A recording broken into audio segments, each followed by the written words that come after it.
C'est une frappe qui a choqué le monde entier, celle d'un hôpital de Gaza hier soir, qui a fait 471 morts selon les chiffres du Hamas. Frappe immédiatement attribuée à Israël, mais très rapidement, l'État hébreu a démenti, assurant que le djihad islamique était responsable. Sébastien Lebelzik, vous êtes l'un des envoyés spéciaux d'Europe 1 en Israël. Oui, effectivement, l'armée israélienne s'appuie pour cela sur plusieurs éléments.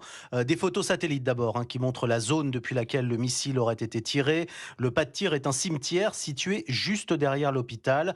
Et l'un des missiles, un missile à longue portée, aurait explosé juste après le décollage et s'est écrasé sur le parking de cet hôpital. On voit d'ailleurs sur les images publiées aujourd'hui qu'il n'y a pas de cratère caractéristique d'une frappe de missile. Et puis Tsahal s'appuie également sur des interceptions de communication entre des membres du Hamas qui évoquent cette explosion et mettent en cause le djihad islamique, un groupe terroriste allié du Hamas. On entend clairement ce dialogue dans l'enregistrement qui a été présenté aujourd'hui aux médias. Israël qui est donc soutenu par le président américain Joe Biden, qui est en visite dans le pays en ce moment. Oui, Joe Biden qui a passé 5 heures aujourd'hui à Tel Aviv. Il a apporté son soutien effectivement à Israël et il a appuyé ces preuves présentées par l'armée israélienne. Elles sont crédibles selon lui.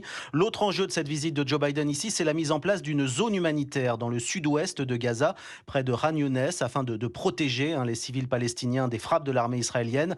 Et puis la question des otages, une priorité selon Joe Biden. Écoutez.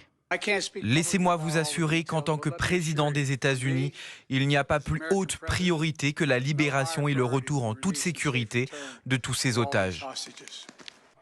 Sans compter que 13 Américains sont portés disparus, sans doute parmi les quelques 200 otages aux mains du Hamas. 31 Américains ont été tués également, c'est ce qu'a annoncé le président Joe Biden.